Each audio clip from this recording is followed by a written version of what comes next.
So yeah, I just wanted to state I'm a bona fide, neutral, objective scientist. I cannot be bought by money. But if you give me socks, I'm all ears.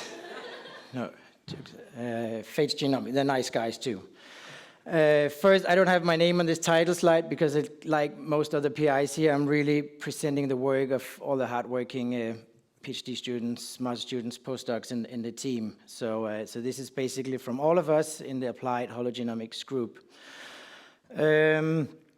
Yeah, I don't know why I was put into this section about new technology, which normally I don't know very much about.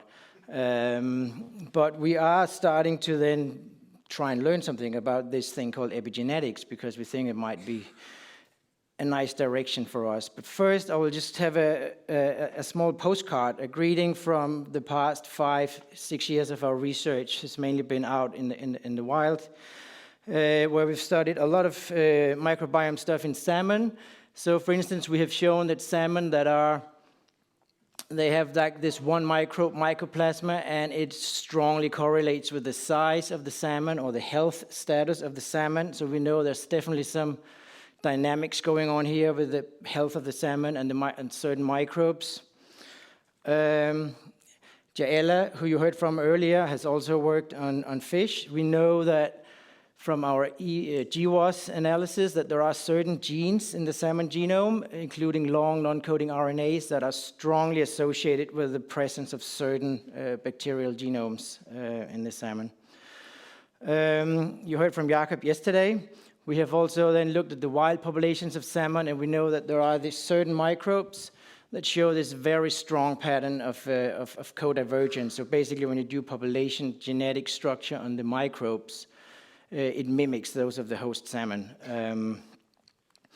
So just say salmon is a proxy for all fish, ectotherms. We think actually we have a really nice study here. So one thing that was also surprising is that the microbiomes in the fish we've studied are the biomass is extremely low, even though if we try to not touch the fish when we open the gut and we sequence the content, we get 98% host salmon DNA reads. So biomass is small, the diversity is extremely small. We get one-digit number of bacterial genomes when we do this. So why it was surprising, on the other hand, it's actually a nice system because it's fairly simple, but we haven't reduced it because this is just how it is. So we believe we have a nice model for studying hologenomic patterns. And then I was really then inspired by Joan's use when reading her abstract before the conference. So really what we want to use these fish models for is to study the underlying mechanisms for this thing, host orchestrated species sorting. So really awed by your use of prose when talking about this, because it's exactly what we think, is that this is what we're thinking about. This is what we want to understand mechanistically now. But I couldn't come up with this wording. My imagination kind of stops thinking about a fly paper, But let's take a moment. Imagine that, so we're all the same species. So our species is a flypaper, but we're genetically unique. There are some differences. So imagine we're all different brands, types of flypapers, but we're hanging here side by side in the same environment. And then we just take a moment, and then we have the environment is a swarm of insects, multi-species insects, and they just fly right through all of us. And then when they're gone, so this is the environmental sourcing, which is identical to all of us. But then we look at each of us, each of the flypaper, probably 90+% of everything we have on us is the same because we were sourced by the same environmental swarm of microbes. But if we look carefully, there's going to be a little bit of differences because we're selecting a little bit differently on the same things that are coming in. And we've kind of taken it back to this is the very basic model we drew, Antje, Tom, and I. And so hologenomics is basically about studying these two arrows. The right-hand arrow is a bit ahead. We've known for a long time that microbes do things to the host. But in terms of being evolutionary biologists, we're really interested in the left-hand arrow here. How is the host selecting on the good microbes? So basically this arrow is the flypaper that we want to understand. But again, all the studies we've done for the past years are very interesting, but we have all these correlations and associations, but we don't really know what's what. So we also get hit by this question, but what is the mechanism? You might recall I had a chat with our colleague Lone last night, and we're getting this. So we've kind of left the salmon behind for a while and started to use the zebrafish because we have a very good collaborator, Louise Jørgensen. She has a zebrafish stable here in Copenhagen, and we work with her. And here's the whole team. Caroline is also looking at the effect of the viruses in this system, and Anne, who's also here, is looking at the parasites and how these parasites also interact in a tripart manner. Unfortunately, I don't have time to get into this today, but we'll talk about some of the work the other guys have been doing. So first, the first technology we started to using when working with zebrafish was a standard CRISPR knockout assay, and this was performed by Adikur that you will hear from in a little while. So the reason zebrafish is so neat when it comes to doing CRISPR compared to terrestrial or other animals is that they live in water and they have external spawning, fertilization of eggs. They just spit the eggs and the sperm into the water and you can just pick them up. You arrange them on this array, put them under the microscope. Here's Søren using a microinjection needle, and we put the assay in. We have a window of around 20 minutes where it's a single cell embryo before it starts to divide. And it's a small, tiny fish, but we can actually dissect the gut out a little bit. So what Adikur did in his his master's project was just to take a very simple approach. So when we have the data sets from the wild, we do these association studies, but we don't really know if it's this gene or that gene. So what we can do here is we can zoom in. We may have a candidate gene, and then we can knock out this single gene and then rear the wild type controls and the mutants that lost the function of a specific gene. We rear them in a common garden manner. And when they grow up, we can then look, are the microbes different? If they are, maybe this gene is important for selecting the microbes in the host. And we did this, and the results I will not reveal now, but you will hear from them in a few talks. It's pretty interesting. So the next thing we're diving into now is then epigenetics, and I'm using the same zebrafish model. And then this is charted by Søren and Michael. But first, this started by an observation, also from outside of the lab in Søren's master thesis, where we have this study in salmon where, so the red here illustrates a sick salmon and this is a healthy salmon. So we are cherry picking a little bit here, but we're just exploring. But we have healthy salmon here who have a microbiome dominated by this mycoplasma bacteria. We have a group of sick salmon that are then dominated by opportunistic Alevibrio species. And then we did whole genome bisulfite sequencing to just look at the whole epigenome-wide profile. And then remarkably, we didn't really know what the epigenetic genome was, and it's probably a very stochastic or complicated thing, but it really clustered nicely in between this. So what's driving what, we don't know, but there's a strong epigenetic clustering response here, aligning with the phenotype of the host and the microbiome composition. So this kind of inspired us to dig deeper into the epigenome. So now we're going into the stable again with the zebrafish, where we can do it a little bit more controlled. So the mechanism we're looking at here is growth. So Søren and Michael have split two groups of zebrafish, and then at some point we let one group, the blue group, starve for 2 weeks, so we didn't feed them. And we have ethical approval for that. And then we started to refeed them. And here you can see the length. So this is the size of the fish. And what is interesting, when we start to refeed them, we don't give them more diet. We just give them the same amount of food as the other group. And if we wait enough, they actually catch up. So there's some kind of compensatory growth metabolism happening here. And when I saw this data first, I was so happy. I've never seen so clean data here. And this is just simple growth. And Søren was like, but why, Morten? Why are you so excited? It's just you stop giving them food, they stop growing. And yeah, but it's still beautiful.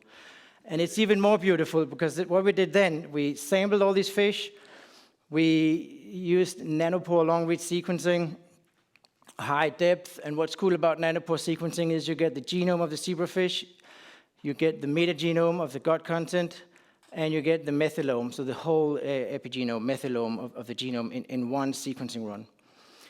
So first what we see here, this is a PCA of the whole epigenome profile, and the size of the circles is the age of the fish, and here we have the two groups, so the control and the starved. And we can see here that there seems to be an age effect, so you have an epigenetic profile here, but then when you get older, you kind of move over here. But not all of the starved fish. You can see some of them stay and mimic the early young fish. And then here we then plot this PC1 of the epigenome profile over time, and we can see here, so the epigenetic dynamic or development of the genome is not a correlation, it's not a function of time. You can see it's a function of growth metabolism, because when they're starved, they just stop, they keep the same metabolome. And then when you start feed them again, something happens here where there's a response, a change in the epigenome, and eventually they catch up and look like the other ones. So these are very preliminary observations from the Nanopore data. And then when we look at the max, so this y-axis is scaled to biomass based on read count, so it's not just relative abundance. And we haven't really dig too much in it, but what we can see again is that here is the starvation period. The blue circles are the starved ones, and you can see here the biomass. These are just two replicates. The starved, the biomass of the microbiome is just crashing. And then when we start feeding them again, it goes up, but you can also see it goes way up, so there's also some kind of overcompensation here.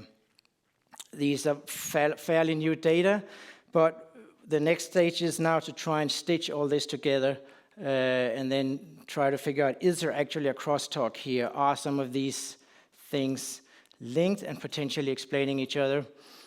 Or is the microbial dynamics only a matter of available food or whatnot?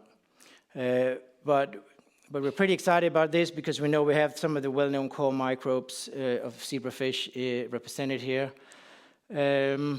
But if this really is an example of a mechanism by which we have this host orchestrated species sorting, can we use this in the future? So the next stage of this project, which Mikael is charting, we have just published as an opinion paper or review paper in last month. But basically we're introducing the concept of this thing called the epigenome microbiome axis as one example by which it's not only the genotype of the host, but there's actually a plastic regulative mechanism here by which the host can respond to an environmental stimuli and then select on its microbe in real time. And then we're going to try and test this experimentally. And how you do this is pretty cool. And we're still playing with it, but we're still excited. So it's based on the CRISPR technology again. But instead of using the standard Cas protein, we use something called dCas. So it's a deactivated Cas protein. So in the beginning, it's the same. So we have this Cas, this CRISPR assay. It finds the same target. So now maybe we'll target the promoter region of our candidate gene. And then we don't touch the DNA. It doesn't do anything to the DNA. But then instead, we attach a DNA methyltransferase enzyme to this assay. And then we can add methylation groups in the promoter regions of our candidate gene. So we're not really touching the DNA. No GMO trouble here. And Mikael has actually tried playing with this a couple of times and adjusting the concentrations. And we decided to use the tyrosinase candidate gene simply because when you lack this gene, you don't get any pigmentation and you get an albino fish. So it's pretty easy to see if it works. And while it's far from 100% success rate, we clearly see that by not knocking out the gene, but only in changing the methylations of the tyrosinase genes, we do get some that lack pigmentation. You can see you have some nice albino pale zebrafish here. You can't see it here, but these are just beautiful embryos. So this part of this engineering pathway we have actually shown can work. In the future, what we want to do is then maybe use this in a more targeted way to then modify the microbiome of fish, but without changing DNA. It's a reversible way, and then we're going to test this and see if we can boost disease resilience in zebrafish. And in the future, this might not happen in the foreseeable couple of years, but this is the arguments we use when we want to get funding for this kind of work. So let me introduce the EMOS, an epigenetically modified organism, and then we can envision that it's not only in salmon, but any animal of interest or crop, that we can try and modify some of these traits in this way. So with that, I just want to say there's more detailed information in these two posters, and Eidiko will follow up on the knockout study in a few talks, and then especially the Danish National Research Foundation and the Carlsberg Foundation for cheating this. Thank you.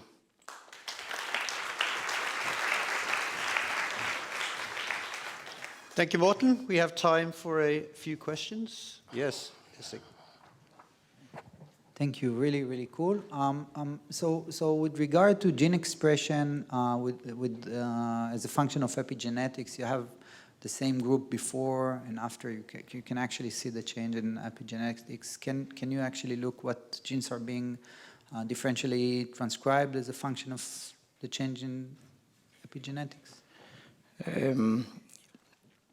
Yes, I didn't show it here, but we have transcriptomic data on top of this from the host, so we will be able to see it. But and we haven't, we don't know how long it lasts, and we have not checked it in these trials on the tyrosinase. But we do have. We are moving on to some immune candidate genes now, for which we have qPCR assays, so we will be able to do that more easily. But yeah, so one thing is to change the methylation group, but if it has an effect on the gene expression or whatnot, we have to add that level of data in between. Super. Yes, Michael? Thanks, Morten. I was interested there when you were talking about the embryos. I'm not sure if this is a case for zebrafish, but in mammals, you inherit your methylation patterns from your mum and dad. They get completely wiped out and reprogrammed. Is that the case in zebrafish? And then how do you deal with that if you're trying to say that they're going to inherit the epigenome from their... Yeah, I don't know. It's I think it's a highly debated topic, right? And I think the most convincing cases are in plants. It might be heritable, but I think it's hard to tease apart from the environmental imprints. We do have a colleague in Norway who's run a company, and he's convinced that there are some early life environmental imprints that shapes lifelong epigenetic profiles that affect your lifetime growth and fitness. But the degree to which it's heritable in zebrafish, we don't know. Thanks.